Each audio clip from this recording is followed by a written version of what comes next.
James Whitmore had everything a man could want: wealth, power, and influence. As the CEO of a major real estate firm in New York, he had spent years climbing to the top, stepping over anyone he deemed unworthy along the way. To him, success was measured in dollars, and people who didn't fit his world were nothing more than obstacles. So when Maya Johnson, a young black woman with big ambitions, walked into his office one morning, he barely looked up from his desk. She was there for a business opportunity, one that could benefit them both. But to James, she was just another nobody, someone he dismissed without a second thought. What he didn't know was that Maya wasn't the type to be ignored.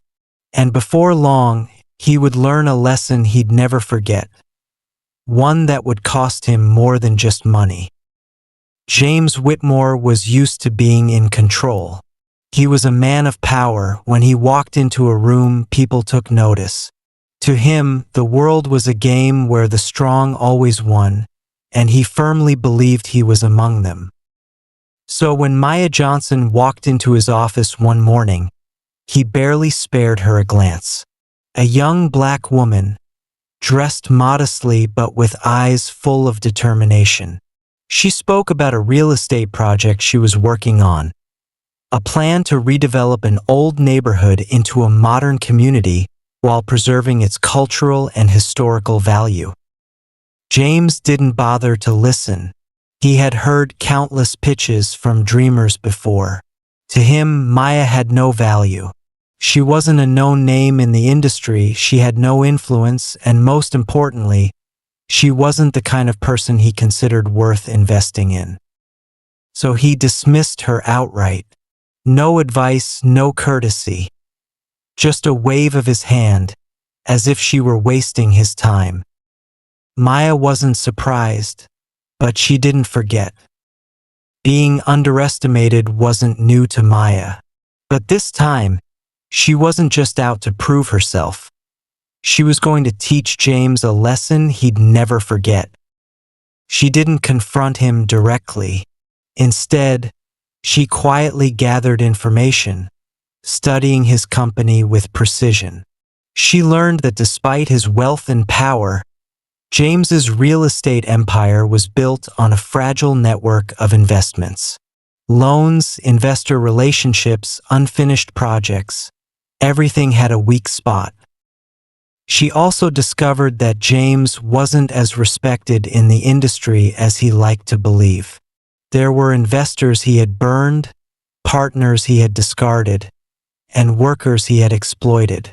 Maya began connecting with them, listening to their stories, and building alliances. Slowly, she found an opening.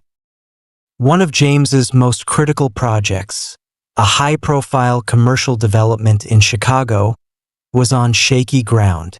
Some investors were hesitant, and if they pulled out, the entire deal could collapse, setting off a chain reaction that would put James in serious financial trouble. Maya knew this was her moment. Maya didn't rush. She knew that taking down someone as powerful as James Whitmore required patience, strategy, and precision. She wasn't just seeking revenge. She wanted to expose the flaws in the system he thrived on. She began by leveraging the connections she had built. Quietly, she reached out to a few key investors who were involved in James's Chicago project. She didn't push them to withdraw, not yet. Instead, she planted a seed of doubt. "I heard there are some legal complications with the zoning permits," she casually mentioned to one investor over lunch. "I read an interesting report on how some of James Whitmore's past projects faced budget overruns," she told another at a networking event. She didn't need to say much. James had a history of aggressive business tactics, cutting corners, squeezing contractors, and making risky financial moves. Investors already had their doubts. Maya simply amplified them. A few weeks later, rumors started circulating in the industry. A journalist from a major financial publication picked up on the whispers and began looking into James's Chicago project. Maya made sure that certain documents, ones highlighting potential financial risks, found their way to the right hands. Then, a minor issue turned into a crisis. One of the city council members, whom James had ignored during negotiations, suddenly raised concerns about the project's impact on local businesses. Permits were delayed, inspections were scheduled, and suddenly, investors who were already hesitant began reconsidering their involvement. James, oblivious to Maya's influence, initially dismissed the problems. "They always panic," he told his CFO. "They'll come around." But they didn't. One by one, key investors started pulling out. Contracts were voided. Banks began reassessing their loans to his firm. And for the first time in years, James found himself scrambling. As the crisis deepened, James desperately sought new investors to keep his project afloat. That was when Maya made her move. She arranged a meeting, not in James's sleek high-rise office, but in a conference room at a prestigious law firm. When James walked in, expecting to meet a potential investor, his face darkened at the sight of Maya sitting at the head of the table. "I don't have time for games," he snapped. Maya remained calm. "Oh, this isn't a game, Mr. Whitmore. This is business. And I think you'll want to hear what I have to say." She leaned forward, her voice steady. "Your Chicago project is failing. You need funding. And as it turns out, I represent a group of investors who are very interested under the right conditions." James clenched his jaw. "You think you can buy your way into this deal?" Maya smiled. "No, I think I already have." She slid a document across the table. James hesitated, then picked it up, scanning the contents. His face paled. Maya's group had acquired significant shares in one of the companies tied to his project. They had the power to either save him or let him fall. James had no choice. If he rejected Maya's terms, his project would collapse entirely. If he accepted, he would have to work under the woman he once dismissed as insignificant. Maya didn't need revenge. She had already won. But before she left, she looked James in the eye and said, "Next time, Mr. Whitmore, think twice before underestimating someone just because they don't look like you." And with that, she walked out, leaving James to face the consequences of his arrogance. James Whitmore had spent decades building his empire, crushing competitors, and manipulating the real estate market to his advantage. But now, for the first time, he was backed into a corner. Maya had positioned herself perfectly. With her investors gaining control over key assets tied to his Chicago project, she had leverage. And James knew it. He could either swallow his pride and work under the terms she dictated, or he could let his empire crumble. James was not a man who admitted defeat easily.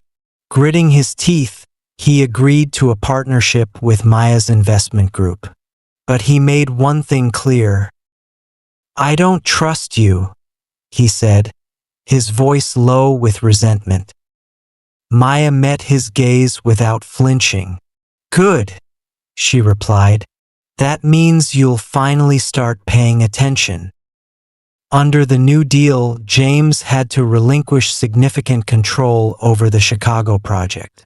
Maya's firm would oversee financial decisions, ensuring transparency, something James had never tolerated before. For the first time, he wasn't calling the shots. The industry took notice.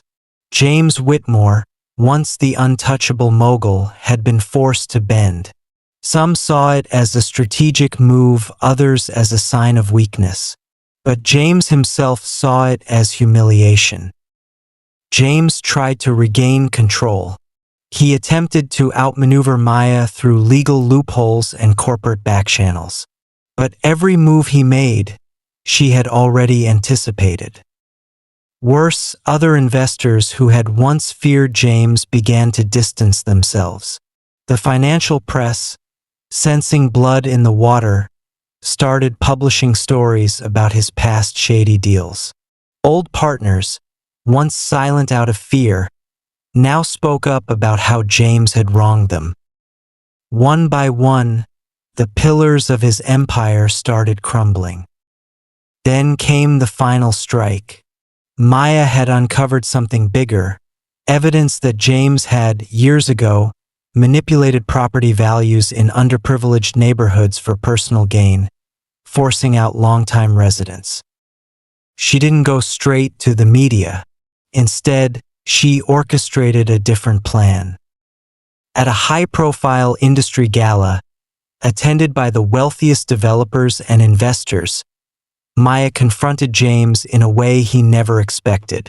She publicly presented a report detailing his corrupt dealings, backed by undeniable evidence. The room, filled with people who had once respected or feared him, fell silent. James turned pale as whispers spread. His reputation, already fragile, was now irreparably shattered. The next morning, multiple lawsuits were filed against him. Banks that once supported him froze their funding. Investors pulled out of his remaining projects. His own board members began discussing removing him from his own company. James Whitmore, once a giant in the industry, was now a sinking ship. As James's empire crumbled, Maya's influence grew. The Chicago project, now fully under her control, was completed successfully, but not as James had envisioned. Instead of another soulless corporate development, Maya ensured that affordable housing, community businesses, and cultural spaces thrived in the area. She didn't just take him down, she changed the game. And James? He faded into obscurity, his name now a cautionary tale of arrogance and underestimation. Maya had not only won, she had made history. Years passed. The skyline of Chicago changed, but one thing remained. A landmark that once symbolized James Whitmore's ambition now stood as a testament to Maya Johnson's vision. The Whitmore Plaza, once intended as another soulless corporate structure, had been renamed the Horizon Center, a thriving hub for local businesses, affordable housing, and cultural spaces. It became a model for ethical urban development, proving that success didn't have to come at the expense of communities. Maya had risen to prominence, not just as a business leader but as an advocate for change. She continued to reshape the real estate industry, championing policies that prioritized people over profits. Her name was spoken with admiration, not fear. And James Whitmore? He had disappeared from the public eye. His empire dissolved, his influence erased. He spent his remaining years in quiet exile, watching from a distance as the world moved on without him. One day, he stood in the heart of the very district he had once tried to exploit. People walked through streets filled with life. Businesses he never believed in thrived. Families he had dismissed now had homes, and a community he once ignored flourished. For the first time, he understood. But it was too late. Maya had won not just against him, but against everything he represented. And as she stood before a crowd, inaugurating yet another project for the future, she spoke the words that defined her journey. We build not for power, but for purpose. And with that, she walked forward, leaving the past behind and shaping a future where no one would be underestimated again.